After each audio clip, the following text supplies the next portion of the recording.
Hello, I'm back. So I told you that the next thing that you would be doing after you complete your one word is looking at the passage, The History of New Year's Traditions. Now with this, you can see that I have some things marked on there. So I'm gonna switch the camera and I wanna read through it with you. Now, as I'm going through and the things that are marked, those are the reading strategies that we learned to identify key words and phrases.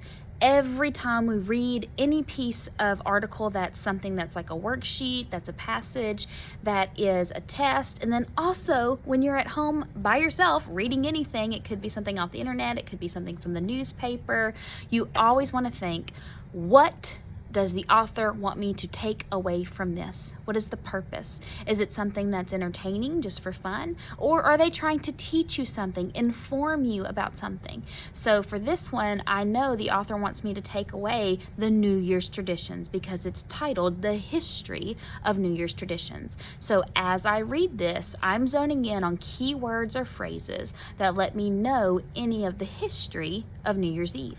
And then you're going to notice that I have some hashtags. This is something that we talked about when we were doing all of our Native American research, that if we're thinking about how to summarize one of our paragraphs, we can come up with a hashtag where it's like this was the main topic they were discussing. So then when we have hashtags for all of our different paragraphs, we're able to come up with a good summary of the whole entire piece. So we know how all of those hashtags come together as one. So you can see that I have the question at the top, just reminding myself, and I'm going to go ahead and start to read. Paragraph 1. People have been making New Year's resolutions for at least 4,000 years. The transition to the new year gives people an opportunity for reflection on the past year. It also gives people the yearning for change, renewal, and improvement. So yearning means that you want to do it. People known as ancient Babylonians are the first recorded people known to have made a resolution. A resolution is a promise or a commitment for self-improvement. 4,000 years ago, the Babylonians celebrated a new year in March when their new crops were planted. The Babylonians celebrated their new year over an 11-day period with special festival called Akitu. At this time, people would pay back things they owed others, such as food or money. They would also return things that they had borrowed from the previous year. If the ancient Babylonians fulfilled these commitments, they were thought to be rewarded by their gods in the upcoming year. So you can see that I stopped and thought as I finished that paragraph that I noticed right here, this seemed pretty big. If it's the history of it, if these are the first known people, I felt that that was pretty important for me to record as I was reading. So I underlined that. And then everything after that is explaining what happened. And so I have hashtag OG, and that means original. So the OGs of New Year's traditions were the Babylonians. Now that's going to help me as I continue to read. So now, if these were the first group of people, now it says the first person to establish January 1st as the start of a calendar year was an emperor named Julius Caesar. The word January, Lanuarius in the Latin language, is derived, which means comes from, the Latin word arius, that means door. The door represents a welcoming to the new year. The word January also derives from the word Janus, which was a god that symbolized beginnings of transitions. So I have transitions underlined. I know in class I talk about transitions because we're moving from one place to the other. So if there are transitions here, it means transitioning into the new year. Janus also symbolized arches and doorways that people passed through to further symbolize the act of reflecting on the past year and hopes for good things that would come in the future.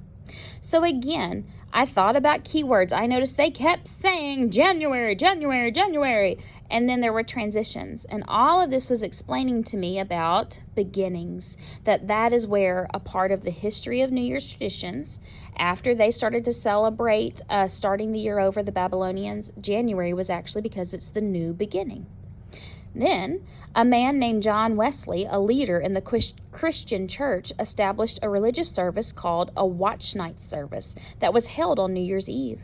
During this service, Christians would reflect on their past regrets, which means things that you don't like that you did, and mistakes. After sharing these with others, Christians would pray together, declaring they would make better choices and resolutions for the upcoming year.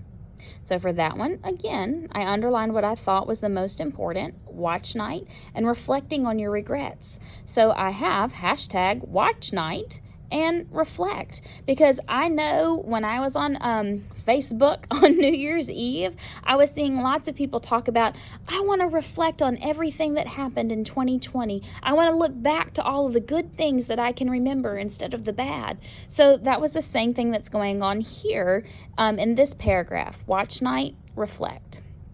Next paragraph. Today, New Year's Eve, is a time for reflection and celebration. People across the world focus on personal goals and things they would like to improve about themselves. There are many unique ways that people celebrate the New Year, depending on where they live. Often, people celebrate on New Year's Eve by eating meals that are thought to bring good luck for the upcoming year. For example, pigs symbolize prosperity and wealth in many cultures, so that means money, prosperity, and wealth. As a result, pork is the main dish for New Year's dinner in different countries, such as Portugal and Austria. Rice pudding cake contains one almond.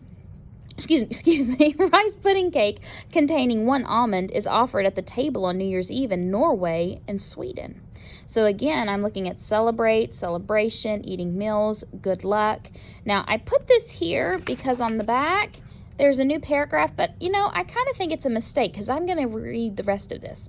The lucky person that is served the piece of cake with the almond is thought to be blessed with success and prosperity for the following year.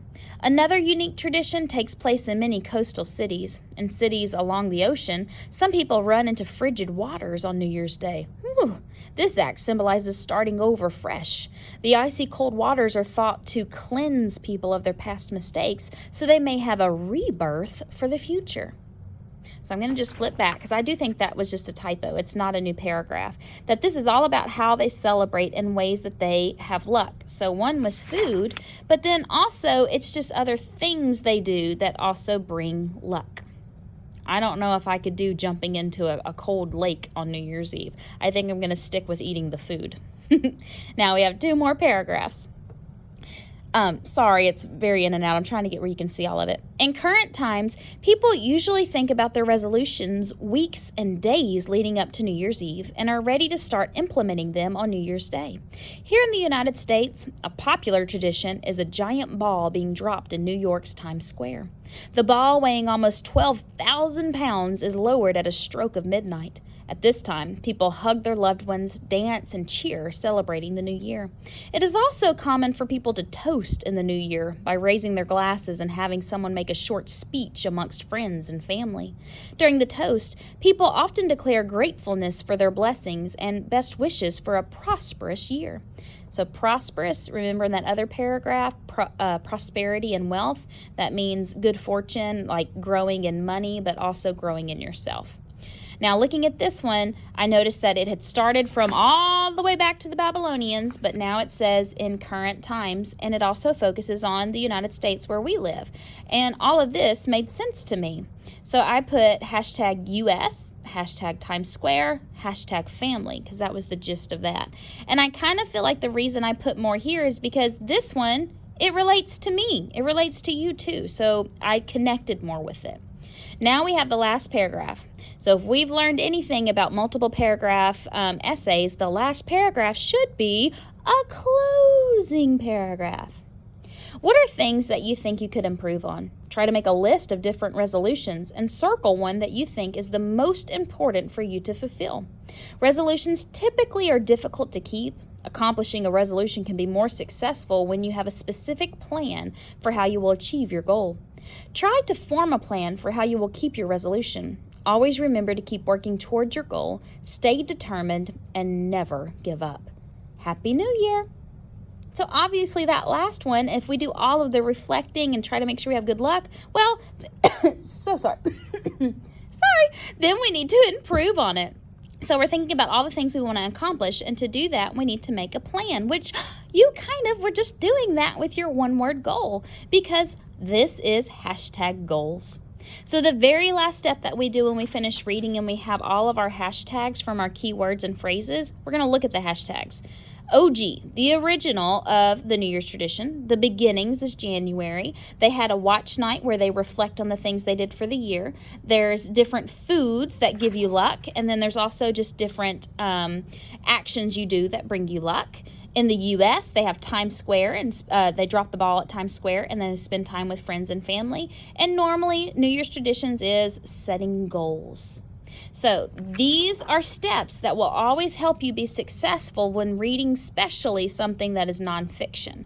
So this was kind of like a good little exercise to just get your brain back into thinking how to do key phrases and hashtags, because tomorrow you have a little quiz that you're going to be doing to just see how well you can apply this as well. So there's one last step for you to do today. That was us doing it together, so I hope you had your paper beside you and were going over it as I was reading, because the next step is you have 5 questions. So after we underlined and did everything, you should be able to answer. Explain the first people known to make New Year's revolutions. Well, I remember I have hashtag OG. Then, how does the history behind the word January help us understand the New Year holiday? Oh, I remember this whole paragraph, hashtag beginnings, January. Number 3, who was John Wesley and what did he establish? Oh, I remember, hashtag watch night, that's where John Wesley was. Number 4, explain some traditions that people celebrate around the world. That was that other hashtag. That would be all of the luck they do. And then number 5, what are resolutions and how can you be successful with your resolutions? Well, look at that. That would be the last hashtag. So this is the last thing you need to do to turn in. And then you always, always, always need to read independently. So I do have on there that I'd like for you to read for at least 25 minutes on your own. And that's all for today. See you tomorrow.